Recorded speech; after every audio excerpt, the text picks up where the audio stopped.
সৃজন গুণিন হাশেম খান অ্যালবামের মোড়ক উন্মোচন করা হলো আজ। যেই অ্যালবামে একত্রিত করা হয়েছে চিত্রশিল্পী হাশেম খানের 220টি কাজের প্রতিরূপ।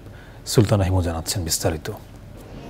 দেশের চিত্রশিল্প জগতের অনন্য পথিকৃৎ চিত্রশিল্পী হাশেম খান এবার তারই চিত্রকর্মের বাছাই করা 220টি কাজের অবিকল প্রতিরূপ নিয়ে প্রকাশিত হলো অ্যালবাম সৃজন গুণিন হাশেম খান।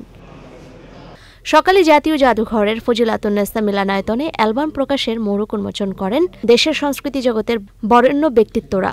তারা বলেন, হাশেম খান চিত্রশিল্পী হিসেবে দেশ ও জাতির সঙ্গে ছিলেন অঙ্গীকারবদ্ধ। এই যে আদর্শের প্রতি তার যে অঙ্গীকার, এটি খুব কম মানুষের মধ্যে দেখা যায় এবং তার সমস্ত শিল্পকর্মে কিন্তু এটি বিধৃত হয়েছে বলে আমার বিশ্বাস।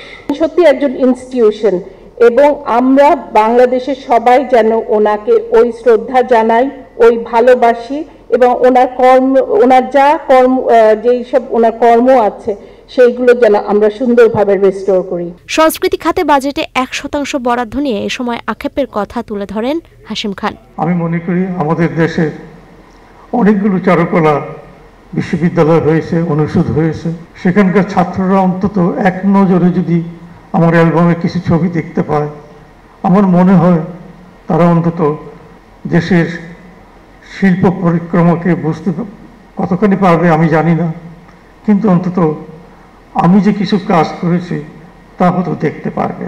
HSBC ব্যাংকের পৃষ্ঠপোষকতায় এই অ্যালবাম প্রকাশ করেছে Hashem Khan Parvin trust. Sultana Himu, channel I, Dhaka.